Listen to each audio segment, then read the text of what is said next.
அனைத்து ஊடக நண்பர்களுக்கும் பத்திரிகை நண்பர்களுக்கும் வணக்கம்.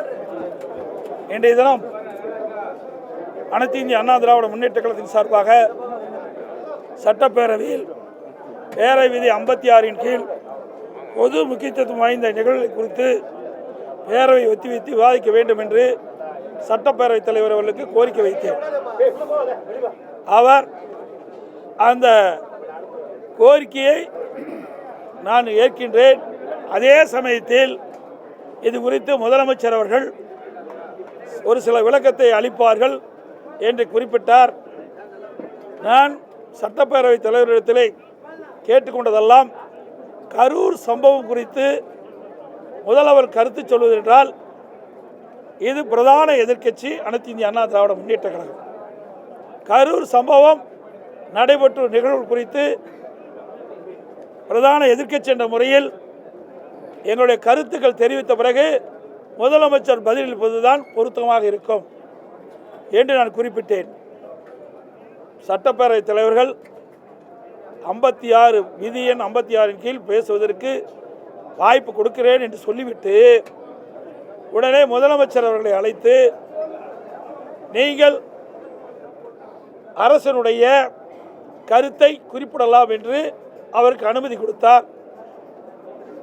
நான் இது முக்கிய பிரச்சனை என்ற காரணத்தினால் இன்றைக்கு 41 பேர் உயிரிழந்து மிக துயரமான சம்பவம் என்ற காரணத்தினால் நாங்கள் அமைதி காத்து சட்டப்பேரவைத் தலைவர் சொன்னதற்கு சம்மதித்து முதலமைச்சர் அவர்கள் என்ன கருத்தை சொல்வார் என்பதை நாங்கள் கேட்போம் என்று அங்கேயே அமர்ந்து முதலமைச்சர் சொன்ன கருத்துக்கள் எல்லாம் நாங்கள் அமைதியாக கேட்டுக்கொண்டிருந்தோம்.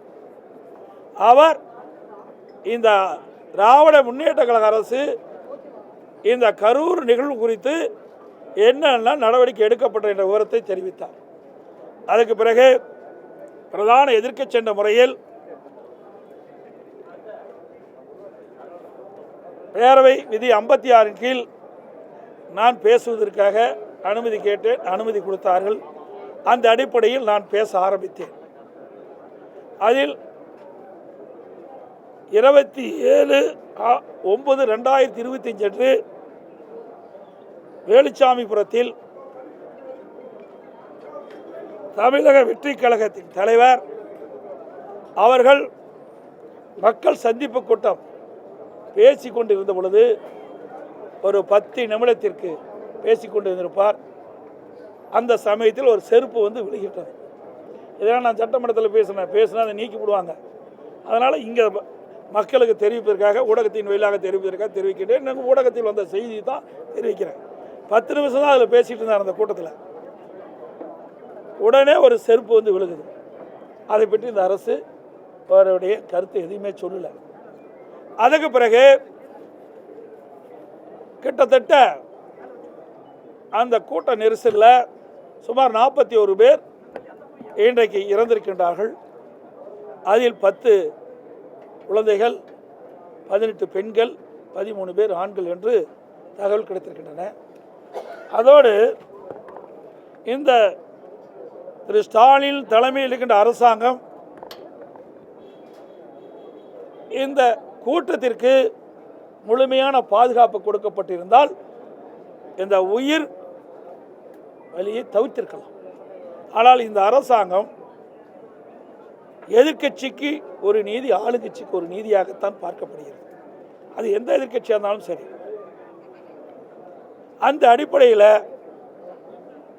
முழுமையான பாதுகாப்பு கரூர் வேலுச்சாமிபுரத்தில் நடந்த கூட்டத்திற்கு காவல்துறை பாதுகாப்பு அளிக்காத காரணத்தினால் இந்த அரசுடைய அலட்சியத்தால் 41 பேர் உயிரிழந்திருக்கின்ற சம்பவத்தை நான் குறிப்பிட்டேன். அதுவும் அவர்கள் அவை குறிப்பிலிருந்து நீக்கிவிட்டார் என்று கருதுகிறேன். இதெல்லாம் நடந்த சம்பவம் தான், புதுசாக நான் எதுவுமே சொல்லலை. அதோடு ஏற்கனவே தமிழக வெற்றி கழகத்தின் தலைவர் 4 மாவட்டத்தில் மக்கள் சந்திப்பு கூட்டத்தை நடத்தியிருக்கார்.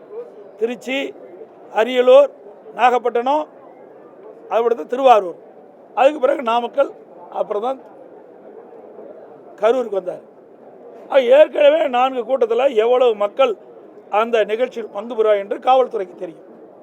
உளவுத்துறைக்கு தெரியும், அரசுக்கும் தெரியும். அதற்கு ஏற்றவாறு இடத்தை ஒதுக்கி இருக்க வேண்டும். அவர் கேட்ட இடத்தை ஒதுக்கலை. அதோடு எவ்வளவு மக்கள் வருகின்றார்களோ அதற்கு ஏற்றவாறு காவலர்கள் பாதுகாப்பு பணியில் ஈடுபட்டிருந்தால் உயிர் சேதத்தை தடுத்திருக்கலாம். அதுவும் செய்ய அரசு தவறிவிட்டது. அதோடு காவல்துறை அதிகாரிகள் ஒரு பேட்டியில் குறிப்பிடுகின்ற பொழுது, தமிழக வெற்றி கழகம் கரூரில் மக்கள் சந்திப்பு கூட்டத்தில் 500 காவலர்கள் பாதுகாப்பு பணியில் ஈடுபட்டுன்னு சொன்னாங்க. அப்படி தொலைக்காட்சியில் நான் பார்த்தேன், ஊடகத்தில் பார்த்தேன். ஆனால் அப்படி 500 பேர் அந்த மக்கள் சந்திப்பு கூட்டத்தில் காவல் இருந்தால் என்றால் இல்லை என்பதுதான் தெளிவாக தெரியுது. எல்லா ஊடக நபர்களும் நீங்கள் இருக்கிறீங்க, எங்களுக்கெல்லாம் உங்களுடைய தொலைக்காட்சியில் பார்த்து தான் அந்த கருத்து சொல்கிறேன். எவ்வளோ பேர் அந்த ஸ்பாட்டில் இருந்தாங்க? இந்த மக்கள் சந்திப்பு கூட்டத்தில் தமிழக வெற்றி கழக தலைவர் பேசுகின்ற பொழுது எவ்வளோ காவலர் அந்த இடத்துல இருந்தாங்க? வெளியிலெல்லாம் நிறுத்தினெல்லாம் கணக்கு போட்டு ஒரு அறிவிப்பை கொடுக்குறாங்க. ஆனால் பாதுகாப்புக்கு இவ்வளோ பேர் நிற்கவில்லை என்பது தெளிவாக தெரியுது. அதோட இந்த ஏடிஜிபி பத்திரிகையாளர் சந்திக்கின்ற பொழுது 500 பேர் பாதுகாப்பு கொடுக்கப்பட்டதாக சொன்னார். இன்றைக்கு முதலமைச்சர் 660 பேர் பாதுகாப்பு பணியில் ஈடுபட்டதாக சொல்கிறார். இதிலேயே முரண்பட்ட கருத்து. இப்படிப்பட்ட சந்தேகம் வர காரணத்தினால தான் மக்களுக்கு இதில் இந்த சம்பவத்தில் மிகப்பெரிய சந்தேகம் இந்த அரசின் மீது ஏற்பட்டது. அதோட இந்த இடத்தை ஒதுக்கி கொடுத்துருக்குறாங்க. எது? வேலுச்சாமிபுரத்தில் தமிழக வெற்றி கழகம் மக்கள் சந்திப்பு கூட்டத்திற்கு இடத்தை ஒதுக்கி கொடுத்துருக்குறாங்க. இந்த இடம் அதிமுக தலைவருடைய பிறந்தநாள்கள் வருகின்ற பொழுது இந்த இடத்தை நாங்கள் கேட்டோம். 24/1/2025 இதை கேட்டோம். அப்பொழுது எங்களுடைய பொன்மனச்சம்பல் புரட்சித் தலைவர் எம்ஜிஆருடைய 108வது பிறந்தநாள் பொதுக்கூட்டம் நடத்த வேண்டும் என்று நாங்கள் கேட்ட பொழுது அந்த கூட்டம் அந்த இடத்தில் நடைபெற இந்த காவல்துறை அனுமதி கொடுக்குது. அதுக்கு அவர்கள் சொன்ன கருத்து நிறைய 4 பாயிண்ட் இருக்குது. அதில் ஒன்றை மட்டும் நான் சொல்கிறேன்.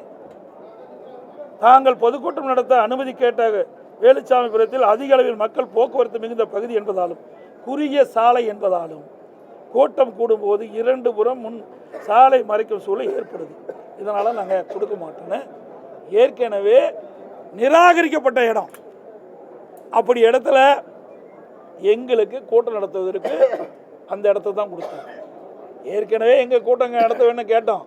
ஆனால் அப்போ மறுத்து நாங்கள் நீதிமன்றம் போன எழுச்சி பயணத்தின் போது கரூரில் சட்டமன்ற தொகுதியில் எழுச்சி பயணத்தை மேற்கொள்கின்ற பொழுது கரூரில் அங்கே கூட்டம் நடத்துவதற்காக எங்களுடைய மாவட்ட செயலாளர் பல இடத்துல கோடிட்டு காட்டி அனுமதி கேட்டார். அனுமதி மறுக்கப்பட்டு நீதிமன்றத்துக்கு போனோம். நீதிமன்றம் ஒரு ஆணை பிறப்பிக்கப்பட்டது. அங்கே இருக்கிற மாவட்ட காவல்துறை கண்காணிப்பாளர்கள் நீங்களே நேரடியாக தலையிட்டு அவர்களுக்கு தகுந்த இடத்தை ஒதுக்க வேண்டும் என்று, அப்படி இருந்தும் அவர்கள் கொடுக்கப்படவில்லை. நான் தேதி குறிப்பிட்டு விட்டேன். எங்களுடைய எழுச்சி பயணம் தொடர்ந்து இருக்குது. அப்போ வேறு வழி இல்லாமல் இந்த அவர்கள் நிராகரிக்கப்பட்ட இடத்தையே எங்களுக்கு கொடுத்தாங்க. சரி, இருந்தாலும் பரவாயில்லை என்று நாங்கள் அதை எடுத்து நடத்தினோம். அதே இடத்தை தான் இன்றைக்கு தமிழக வெற்றி கழகத்திற்கு மக்கள் சந்திப்பு கூட்டத்திற்கு அவர்களுக்கு இதை கொடுத்துருக்கிறாங்க. அவர்களே இப்படி நிராகரிக்கப்பட்ட இடத்தை எப்படி கொடுப்பது? ஏற்கனவே 4 மாவட்டத்தில் அவர் மக்கள் சந்திப்பு கூட்டம் நடத்திருக்கிறாங்க. எவ்வளவு மக்கள் கூடுவார் என்பது இந்த அரசுக்கும் தெரியும், காவல்துறை தெரியும். அப்படி இருந்தும் இதில் ஏதாவது ஒரு அசம்பாவம் ஏற்பட வேண்டும் என்ற திட்டமிட்டு உள்நோக்கத்தோடு தான் இந்த இடத்தை வேலுச்சாமிபுரத்தை கொடுத்துருக்காங்க என்று தான் மக்கள் பேசுகிறாங்க. முழுமையாக இதுதான் உண்மை என்று நாங்களும் கருதுகிறோம். அது மட்டும் இல்லை, ஏன்னா ஏற்கனவே முதலமைச்சர் அவர்கள் 30 விழா நடத்தினார். 1,00,000 பேர் கலந்துனார். ஏன் அந்த இடத்த கொடுத்துருக்கலாம்ல? அப்படி கொடுத்துட்டு அந்த அசம்பாவத்தை தடுத்துருக்கலாம்ல? ஆனால் அதெல்லாம் கொடுக்கல.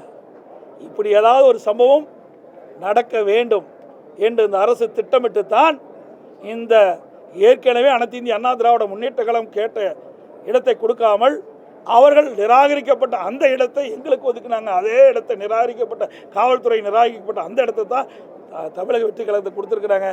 அப்படி கொடுத்து இப்படிப்பட்ட சம்பவம் இந்த அரசினால் தான் ஏற்பட்டது. காவல்துறை அலட்சியத்தால் காவல்துறை முழுமையாக பாதுகாப்பு கொடுக்காம இந்த சம்பவம் நடைபெறும் என்று திட்டமிட்டு தான் நடைபெற்றுதான் மக்கள் சந்தேகிக்கிறார்கள். அதோட இந்த 41 பேர் இறந்திருக்கிறாங்க. மயக்கமுட்ட உடனே ஆம்புலன்ஸ் வந்து அவரெல்லாம் மருத்துவமனையில் சேர்க்கப்பட்டாங்க. அன்று காலை வரை 39 பேர் இறந்துட்டாங்க. அடுத்த நாள் காலையில் 2 பேர் இறந்திருக்கிறாங்க. மொத்தம் 41 பேர். இதில் அவசரமாக ஒரு நபர் கமிஷன் அமைக்கிறாங்க. அவசரமாக பதற்றத்தோட அங்கே உடற்கூறு இறந்தவருடைய உடற்கூறு ஆய்வு செய்ய வேண்டும் ஒரு உத்தரவு பிறப்பிக்கப்பட்டு மாவட்ட ஆட்சி உத்தரவிக்கப்பட்டு இரவு 1:45 மணிக்கு அந்த பணியை துவக்குறாங்க. அந்த கரூர் அரசு பொது மருத்துவமனையில் 2 டேபிள் தான் இருக்குது. அதுக்கு மின் விளக்குகள்லாம் வேணும், அதுக்கு வேண்டியான வசதியெல்லாம் வேணும். அதில் 2 தான் இருக்குது. அப்படி 2 இருக்குதுன்னா இப்போ அமைச்சர் வந்து 3 இருக்குன்னு சொல்கிறார். சரி 3னே வச்சுக்கலாம் அவர் சொல்லப்படி. அந்த 3 டேபிளில் இன்றைக்கு கிட்டத்தட்ட 39 பேர் இறந்ததை எப்படி உடற்கூறு செய்ய முடியும்? பிரேத பரிசோதனை செய்ய வேண்டும் என்றால் அந்த பிரேத பரிசோதனை செய்யக்கூடிய மருத்துவர் தான் செய்ய முடியும், வேறு மருத்துவர் செய்ய முடியாது என்று மருத்துவர் சொல்கிறாங்க. அப்படி அந்த மருத்துவமனையில் அவ்வளவு மருத்துவர் இல்லை. அப்படியே வெளியிலேருந்து 22 பேர் வரவழைச்சுங்கிறாங்க. அப்படி வெளியிலேருந்து 22 பேர் வளைச்சாலும் அங்கே இருக்கின்றது இங்கே அமைச்சர் சொன்னதை பார்த்தா 3 டேபிள் தான் இருக்குன்னு சொல்கிறாங்க. 3 டேபிளில் 1:45 மணிலிருந்து நான் 8 மணிக்கு போகும்போது 31 பேர் உடற்கூறு ஆய்வு செய்யப்பட்டு விட்டது. ஆக ஒரு உடற்கூறு ஆய்வு செய்வதென்றால் ஒரு உடலை உடற்கூறு ஆய்வு செய்வதென்றால் 1.5 மணி நேரம் வேணும். அது உடற்கூறு ஆய்வு செய்த பிறகு என்னென்ன காரணத்திற்காக அவர் இறந்தார் என்ற ரெக்கார்டெல்லாம் பண்ண வேணும். ஆக இப்படி இந்த செயல்பாடெல்லாம் செய்வதற்கு சுமார் 1.5 மணி நேரம் தேவைப்படுவதாக மருத்துவர் சொல்கிறாங்க. அப்படி இருக்கின்ற பொழுது 31 பேர் எப்படி இவ்வளவு வேகமாக விரைவாக உடற்கூறு செய்ய முடியும் என்ற ஒரு சந்தேகம் மக்களிடத்திலே இன்றைக்கு பரவி இருக்குது, எழுந்திருக்குது. அது அச்சத்தை போக முடியுது. அரசுடைய கடமை. இதுக்கு நாங்கள் இந்த கேள்வி கேட்டால் அதுக்கு ஏதோ பதில் சொல்கிறாங்க. அதோட ஒரு நபர் கமிஷன் அமைக்கப்பட்டாங்க. அதோட கரூரில் நடந்த சம்பவம் குறித்து விசாரணை மேற்கொள்வதற்காக அங்கே இருக்கின்ற ஏடிசிபி ஒருத்தரை நியமிக்கிட்டாங்க. இப்படி 2 பேரும் பணி துவக்கிட்டாங்க. அப்படி ஒரு நபர் கமிஷன் அமைக்கப்பட்ட உடனே அவருக்கு தேவையான உதவியாளர் நியமிக்கலை, அலுவலகம் நியமிக்கலை. அதுக்கு அங்கே இருக்கிற கம்ப்யூட்டர் மற்ற போக்கு வசதியெல்லாம் செய்து கொடுக்கணும், உட்கட்டமைப்பு வசதியெல்லாம் செய்யணும். எதுவுமே செய்யலை. உடனே ஒரு நபர் கமிஷன் ஆணையத்தில் இருக்கின்றவர் உடனே மதியம் 1 மணிக்கு போனான்னு அரசு சொல்லுது. 1 மணிக்கு போய் அங்கே பாதிக்கப்பட்டவர் பார்க்குறாங்க. அப்போ பாதிக்கப்படுகின்ற பொழுது அவரிடத்தில் விவரத்தை கேட்குறாங்க. அந்த விவரத்தை யார் பதிவு செஞ்சது? உதவியாளரே இல்லை. பதிவு செய்வதற்கு நேர்முக உதவியாளரும் இல்லை. ஆக இதையெல்லாம் ஒரு டிராமாவாக ஒரு நாடகமாக இந்த அரசாங்கம் அரங்கேற்றிருக்கிறது. உண்மை சம்பவத்தை மறைப்பதற்காக இந்த அரசு எடுத்த நாடகம்தான் என்பது வெட்ட வெளிச்சமாகுது. அதோடு தலைமைச் செயலகத்தில் 3 துறை செயலாளர்கள், பொறுப்பு டிஜிபி, சட்ட ஒழுங்கு ஏடிஜிபி, இவர்கள் ஒரு குழுவாக இருந்து பேட்டி கொடுக்குறாங்க.